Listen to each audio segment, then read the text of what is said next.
ఓ కుటుంబం ఆత్మహత్య చేసుకోవడానికి దుర్గి నుంచి సంతమాగులూరు వచ్చి వాళ్ళ స్నేహితుని వద్ద కారు తీసుకొని ఆత్మహత్య చేసుకోవడానికి నరసరావుపేట వైపు బయలుదేరింది.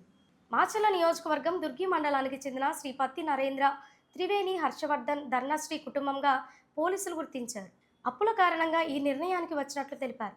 భార్య త్రివేణి వాళ్ళ బంధువులకు చనిపోతున్నామని తన భర్త వారిని తీసుకుని వెళ్తున్నట్లు సమాచారం ఇవ్వడంతో బంధువులు దగ్గరలో ఉన్న పోలీసులకు ఫోన్ ద్వారా ఇన్ఫర్మేషన్ ఇచ్చారు. రూరల్ ఎస్ఐ కిషోర్ చాకచక్యంగా మొబైల్ ట్రేస్ చేసి గుంటూరు రోడ్ డంపింగ్ యార్డ్ వద్ద వాళ్ళను అదుపులోకి తీసుకున్నారు. వాళ్ళ బంధువులకు సమాచారం ఇచ్చి కుటుంబాన్ని బంధువులకు అప్పచెప్పారు. బంధువులు రూరల్ ఎస్ఐ కిషోర్ను అభినందించారు. ప్రతి వ్యక్తికి సమస్యలుంటాయి, ప్రతి సమస్యకి పరిష్కారం ఉంటుంది, కానీ చావే పరిష్కారం కాదు. క్షణిక ఆవేశంలో కొన్ని నిర్ణయాలు తీసుకోకూడదు. నరసరావుపేటలో ఇటీవలే డాక్టర్ కుటుంబాన్ని చూశాం. సమస్యలకి ఎదురొడ్డి పోరాడాలి, కానీ చావే పరిష్కారం కాకూడదని రాకీ న్యూస్ చెప్తోంది.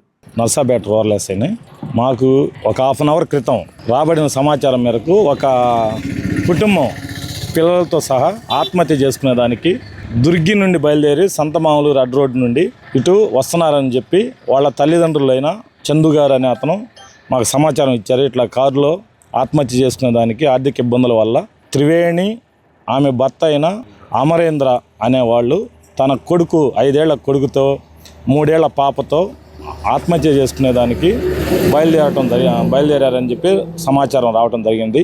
సదరు సమాచారం మీద ఆ యొక్క ఫోన్ నెంబర్ని ఇట్లా లొకేషన్ ట్రేస్ చేసి ఎమ్మడించి ఇక్కడ SRKT అండర్ బ్రిడ్జి మీద పట్టుకోవడం జరిగినది. ఆపి వాళ్ళని ఎమ్మటే పట్టుకొని వాళ్ళ కుటుంబీకులను పిలిచి వాళ్ళకి అప్పచెప్పడం జరిగినది. వాళ్ళు చాలా సంతోషంగా వ్యక్తం చేశారు. కొంచెం క్షణికావేశంలో ఆర్థిక ఇబ్బందుల వల్ల చేసుకునే దానికి వెళ్తున్నట్టుగా వాళ్ళు కూడా నిర్ధారించడం జరిగినది. ఎలాగైతే మేము కాపాడగలిగాం. వాళ్ళంతా హ్యాపీ అయ్యారు. Thank you.